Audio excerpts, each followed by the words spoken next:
Nous allons donc maintenant créer les autres tableaux croisés dynamiques puisque vous avez compris le principe.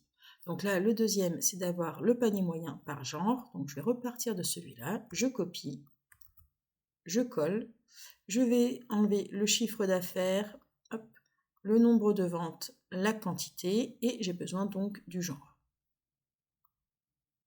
Et donc ici, j'ai le panier moyen par genre. J'ai besoin d'avoir toujours par genre le nombre de ventes. Alors je peux repartir de lui. Je colle et là, je vais décocher panier moyen. Enfin, je vais enlever et je vais aller mettre ici le nombre de commandes dans la partie valeur. Et ainsi, ici, donc j'ai le nombre de ventes que je vais format de nombre, j'enlève les décimales et ici, je vais simplement marquer NB vente. J'ai besoin du chiffre d'affaires par département. Donc, je peux repartir de celui-là. Je copie. Je me décale ici. Donc, je n'ai pas besoin du nombre de ventes, de la quantité, du panier moyen, mais j'ai besoin ici du département. Donc là, j'ai la liste des départements.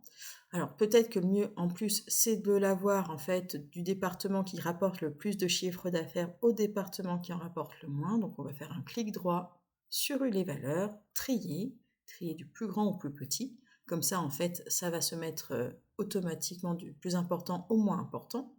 J'ai besoin d'avoir le chiffre d'affaires en termes de carte de fidélité. Donc, j'ai copié-collé celui d'à côté.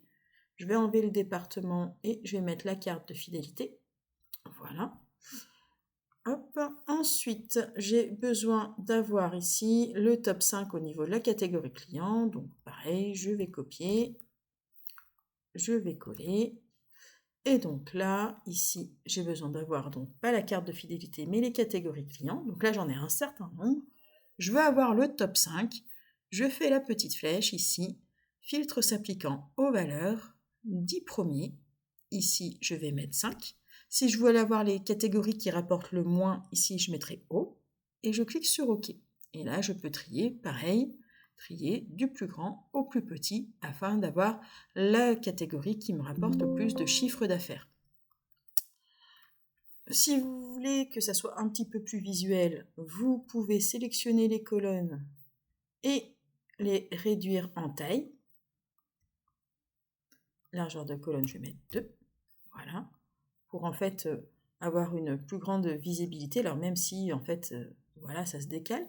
Et ici, en fait, au-dessus des tableaux, vous pouvez en fait mettre le nom des graphiques qui vont servir. C'est-à-dire qu'ici, je vais pouvoir marquer graphique combiné, voilà.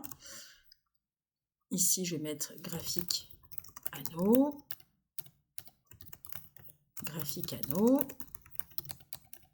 hop, graphique barre, graphique camembert ou secteur, donc ça c'est suivant la terminologie, et là, graphique histogramme. Et donc là, vous avez à peu près fini de construire ce qui va vous servir comme base pour faire vos tableaux de bord. Donc, hop, je vais juste finir de présenter mes segments de façon un peu plus sympathique, comme ça on peut éventuellement les utiliser. Voilà. Et donc la suite, on va construire les tableaux de bord.